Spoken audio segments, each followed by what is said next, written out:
Halo, pada saat ini saya akan menjelaskan secara singkat mengenai diferensial, integral, dan penerapan integral. Pertama-tama saya akan memperkenalkan diri. Saya Yvonne Kathleen dengan NIM dan kelas seperti yang tertera, jurusan Administrasi Bisnis, Universitas Brawijaya. Video ini dibuat dalam rangka memenuhi tugas ujian akhir semester ganjil tahun ajaran 2020 oleh Bapak Irfan Karisma Putra, SAB, MAB, mata kuliah Matematika Bisnis. Materi yang pertama itu diferensial. Jadi ada beberapa kaidah diferensial. Yang pertama itu diferensial konstanta dengan rumus jika Y sama dengan K, K adalah konstanta, maka dy per dx sama dengan 0. Lalu diferensiasi fungsi pangkat. Dengan rumus jika Y sama dengan X pangkat N, maka dy per dx sama dengan Nx pangkat N min 1. Lalu diferensiasi perkalian. Dengan rumus jika Y sama dengan Kv, di mana V sama dengan Hx, maka dy per dx sama dengan K dv per dx. Lalu diferensiasi pembagian dengan rumus jika Y sama dengan K per V, di mana V sama dengan Hx, maka dy per dx sama dengan min K dv per dx dibagi V kuadrat.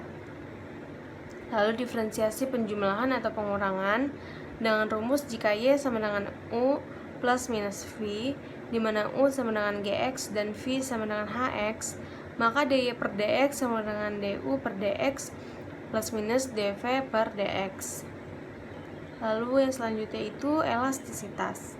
Elastisitas adalah persentase perubahan Y terhadap perubahan X. Kalau elastisitas permintaan adalah besarnya perubahan jumlah permintaan barang akibat adanya perubahan harga. Nah, ini rumus dari elastisitas seperti yang tertera.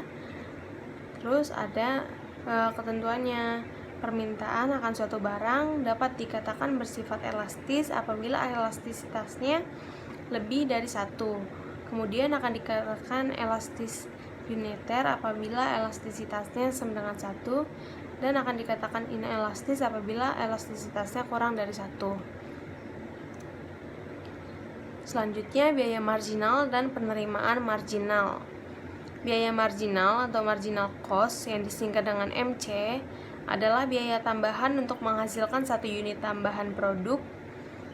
Kemudian dengan rumus MC sama dengan C aksen. Berarti MC itu adalah turunan pertama dari C yang adalah DC per DQ.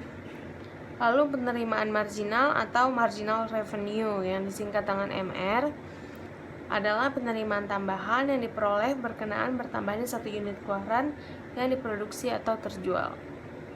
Rumus dari marginal revenue itu adalah R aksen, berarti MR itu adalah turunan pertama dari R yang adalah DR per DQ. Kemudian produk marginal dan keuntungan maksimal. Produk marginal adalah produk tambahan yang dihasilkan akibat bertambahnya satu unit faktor produksi yang digunakan. Fungsi dari produk marginal adalah turunan pertama dari fungsi produk total. Jadi rumusnya MP sama dengan P aksen. Jadi MP itu turunan pertama dari P yang adalah DP per DX. Rumus dari keuntungan maksimum, P maksimum ketika MR sama dengan MC.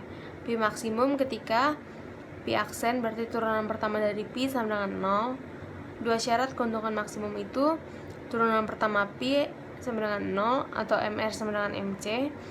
Turunan kedua P kurang dari 0 atau turunan pertama MR kurang dari turunan pertama MC. Jika turunan kedua dari P kurang dari 0, maka P maksimum sama dengan keuntungan maksimum.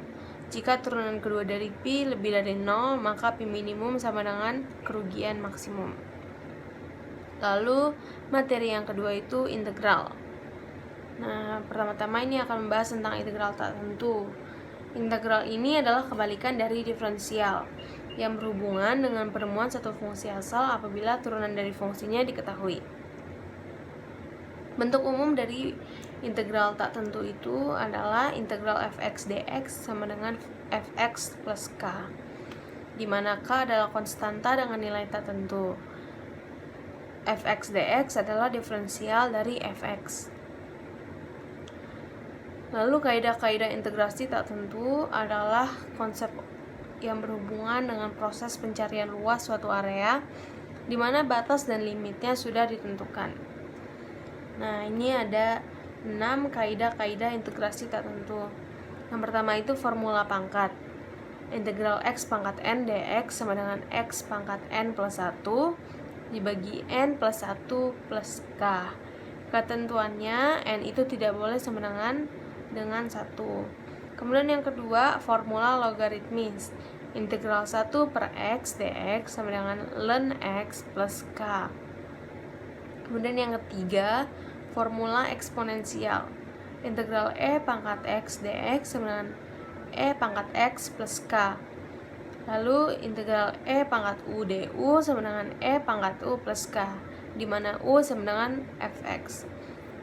Kemudian kaidah yang keempat itu formula penjumlahan, di mana integral x plus gx dx sama dengan integral fx dx ditambahkan dengan integral gx dx plus k sama dengan fx plus gx ditambahkan dengan k. Lalu yang kelima itu kaidahnya adalah formula perkalian. Integral nf x dx sama dengan n integral fx dx, di mana n tidak sama dengan 0. Kemudian yang keenam, formula substitusi. Integral fu du per dx sama dengan integral fu du sama dengan fu plus k, di mana u sama dengan gx dan integral du merupakan substitusi bagi integral dx. Kemudian materi yang terakhir adalah penerapan integral. Nah, ini ada surplus konsumen. Surplus konsumen mencerminkan suatu keuntungan lebih atau surplus yang dinikmati oleh konsumen tertentu berkenaan dengan tingkat harga pasar suatu barang. Ini adalah grafik surplus konsumen yang saya dapatkan dari internet. Nah, jadi kan itu ada bagian yang diwarnai dengan warna merah, bagian segitiga ya. Itu adalah surplus konsumennya. Jadi bisa saja seorang konsumen itu membeli sebuah produk dengan harga di titik A, namun konsumen mendapatkan produk tersebut dengan harga di titik B. Jadi bisa saja saya ambil contohnya, misalnya saya seorang konsumen dan saya ingin membeli sebuah pulpen. Nah, pulpennya itu biasanya harganya 4.000. Nah, tapi bukannya saya beli dengan harga 4.000, saya mendapatkan pulpen tersebut dengan harga 3.000. Berarti saya mendapatkan keuntungan 4.000 dikurangi 3.000 yaitu 1.000. Jadi surplus konsumennya itu bisa dilihat di antara A dengan B, di antara titik A dengan titik B. Kemudian rumus untuk menentukan surplus konsumen adalah integral FQ DQ dikurangi QE PE dengan batas bawah 0 dan batas atas QE. Rumus ini digunakan apabila P-nya sama dengan FQ, atau ada rumus keduanya itu integral FPDP dengan batas bawah PE dan batas atas P topi. Nah, rumus yang kedua ini digunakan apabila Q sama dengan FP. Jadi penggunaan antara rumus 1 atau rumus 2 juga dilihat dulu tergantung dengan soalnya. Kemudian yang kedua itu ada surplus produsen. Surplus produsen ini menggambarkan suatu keuntungan lebih atau surplus yang dinikmati oleh produsen tertentu berkenaan dengan tingkat harga pasar dari barang yang ditawarkannya. Nah, ini adalah grafik surplus produsen yang saya dapatkan juga dari internet. Itu ada segitiga juga, bagian yang diwarnai dengan warna ungu. Jadi seorang produsen bisa saja menjual produknya dengan harga di titik A, namun ia sudah mendapatkan keuntungan dengan harga di titik A tersebut. Namun melainkan di titik A, ia menjual produknya dengan harga di titik B dengan harga yang lebih tinggi, sehingga ia mendapatkan keuntungan yang lebih lagi. Sebagai contohnya, misalnya saya seorang produsen dan saya ingin menjual sebuah pensil. Apabila saya menjual pensil dengan harga 3.000, saya misalnya sudah dapat keuntungan berapa gitu kan. Namun saya menaikkan harganya menjadi 4.000, jadi saya mendapatkan keuntungan lebih 1.000.